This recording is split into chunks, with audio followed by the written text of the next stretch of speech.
Hello there. What is going on, you guys? I'm going to be talking to you today about Star Wars Episode 9, and I'm actually going to be focusing on the epic space battle that is going to be taking place in that film. Now, you're probably wondering, how do you know what's going to happen in Episode 9?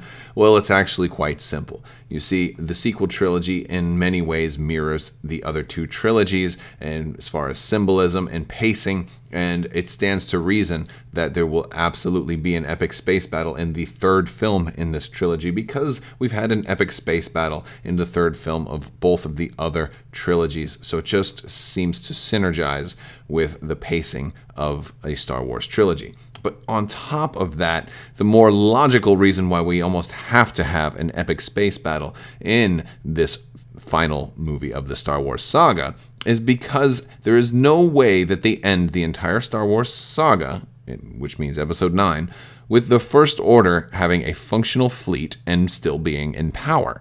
So in order for the First Order to be completely overthrown, something has to completely happen to destroy or eliminate their fleet. And they have a lot more ships than we have seen. They're tremendously strong as far as resources go. So there's no doubt that they have hundreds of other ships in the galaxy. And we just haven't seen them all on screen because we have been focusing on basically 1 day or 2 or 3 days worth of time with episodes 7 and 8. But there is a lot more that the First Order has, and we begin to get a feel for this in shows like Star Wars Resistance, and through the books we know that they have a super Star Destroyer called the Eclipse, and a lot of other things at their disposal, a lot of other characters that we haven't seen in the films, so they are spread out a lot farther than we think. That being said, the only way you're going to destroy their fleet is either through an epic space battle or some type of miraculous event like Rey deciding to snap her fingers with the Force and eliminate all evil throughout the galaxy. I seriously doubt they're going to do something like that because they kind of did something like that with Holdo in Episode 8, and I think it would be in bad form to do something similar twice. So what's more likely for so many reasons is that we will definitely see an epic space battle. So I'm going to talk a little bit more about how I expect that will go down, and I'm going to give you some pacing of how I actually think we will have 2 epic space battles. So I believe in the beginning of the movie we're going to see that it's taken place a long time after Episode 8. The Resistance has now reformed and has actually amassed a little bit of a fleet.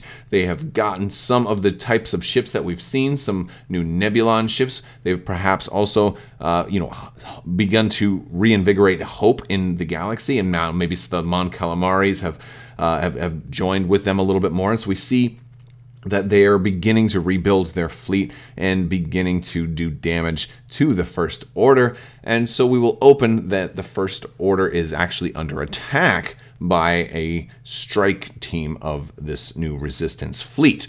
And we also get a little bit of evidence for that for Galaxy's Edge. We see the new Resistance fleet. We see they have additional ships. They have definitely grown in size, and they have definitely recovered. And that's a good thing, because that means we have more ships. We have more things to entertain us. I am a big fan of epic space battles, so the whole concept of this really excites me. Now, during this battle, we're going to see a number of things. We're going to probably get some name drops. We're going to get some hints for the pacing of the future. And I imagine Admiral or Grand Admiral Rey Sloane will be watching from a distance, perhaps from the Eclipse.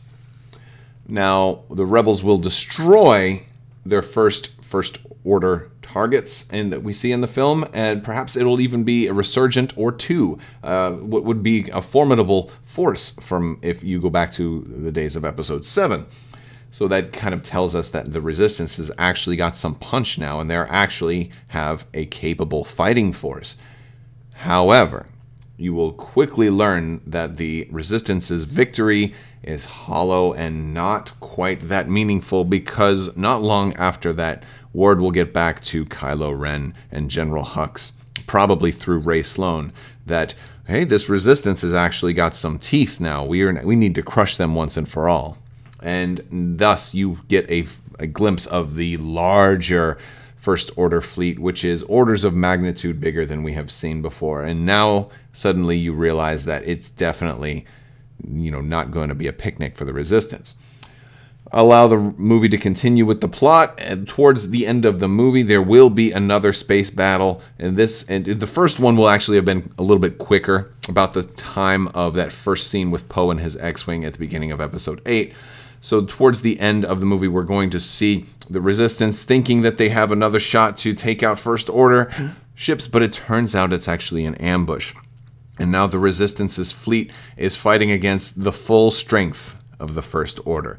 And while they may be able to take out another resurgent Star Destroyer or two, they are not going to be able to stand up to the entire combined might of the First Order, because it's not just resurgent Star Destroyers and some other new ships, but it's also going to be what's left of the Supremacy, the giant Snoke's ship from episode 8, because that ship, while it wasn't completely okay, it certainly wasn't blown up, so it will have been probably repaired and perhaps repurposed.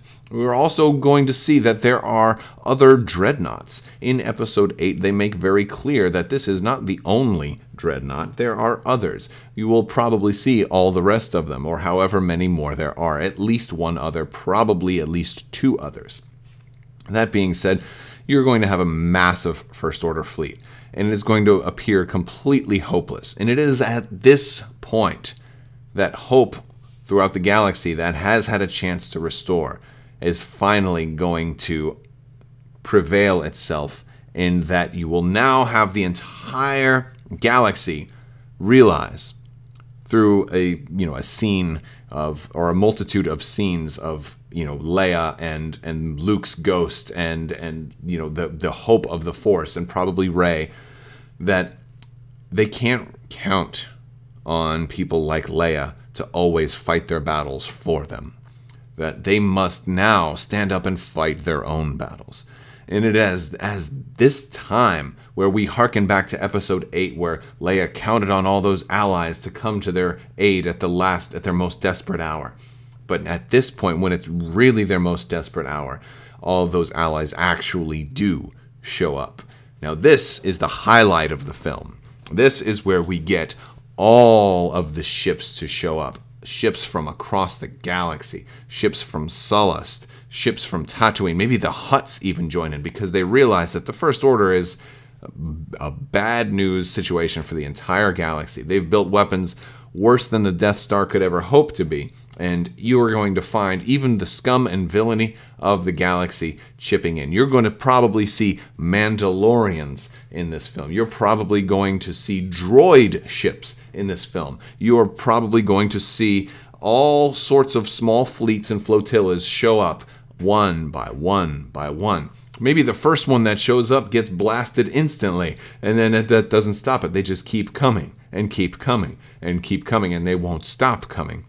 And it becomes this really invigorating scene where now that force of resistance now suddenly realizes that they're going to be the spearhead for this new combined multiple fleet arsenal. And I actually expect a lot of older ships to show up. I expect there to be a lot of Galactic Civil War leftovers in this, that show up at this point. Some of those systems that are out there in the outer reaches probably have some Nebulons or some CR-90s, or maybe even some Victory Star Destroyers or Gladiator Star Destroyers may show up, repainted probably, and maybe with some extra antennas and some assemblies set up to them. There will probably be all kinds of other ships. Ryloth will have people there. You will have people from Nar Shaddaa. You will have people from Coruscant. You will have all of the different races throughout the entire Star Wars galaxy showing up for one giant epic space battle. Ships will be colliding into each other. This is going to be the space battle that is so amazing that it defeats the battle from Rogue One, that it rivals the Return of the Jedi battle. It's going to also be a tremendous opportunity for Easter eggs, because you may see something like the Milano in the background if you pause and freeze frame. Maybe you'll even see something like the Enterprise, although I don't think they'll go that far. But J.J. Abrams is involved, and so you might even be able to find certain little things hidden, which would be a fun little Easter egg for the DVD release. So what will happen after this battle? I expect the Eclipse will manage to survive the last surviving ship of the First Order. You have Rey Sloane on board, who signals her unconditional surrender. Whether or not Kylo Ren is still in charge by this point will probably be irrelevant. If he is, maybe he's been overthrown. If he's not, then maybe he's with Rey.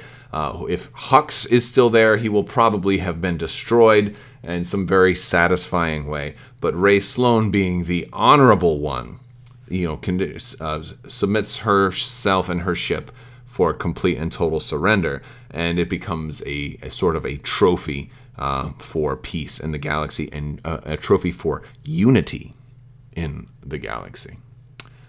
And that is how the movie comes about and end, with an amazing space battle with every ship you could have ever asked for, including a lot of drops from Legends, including a lot of expanded universe stuff and things that we have wanted to see that haven't seen. I think we will definitely see the Starhawk in this battle. The Starhawk has not been revealed yet. This is a perfect opportunity for them to show the Starhawk that brought down that Superstar Destroyer at the Battle of Jakku that was mentioned in Aftermath. It is just an outstanding opportunity to show all of the ships you've ever wanted to see. And as the final film in the sequel trilogy, there's no reason to hold anything back.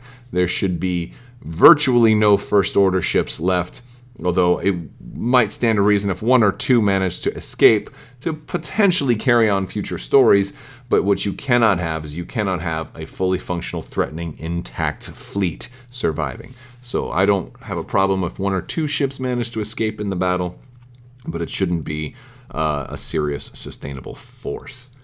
And that is Episode 9's Epic Space Battle. Let me know what you guys think. Do you think that I am too far off the mark here, or do you agree with some of the points? If so, let me know down in the comments below. If you are new here to the channel, I invite you to subscribe. I have giveaways going on all the time, and usually to enter those, all you have to do is to become a subscriber and leave a comment on the video. It's as simple as that. So check out some of my other videos for more details on some of those giveaways. I will be doing more every week, so stay tuned for that. I want to thank you all so much for watching. Big shout out to my patrons on Patreon as well. Thank you guys so much. You help make this all possible. I want to thank you all so much for watching, and have a great day.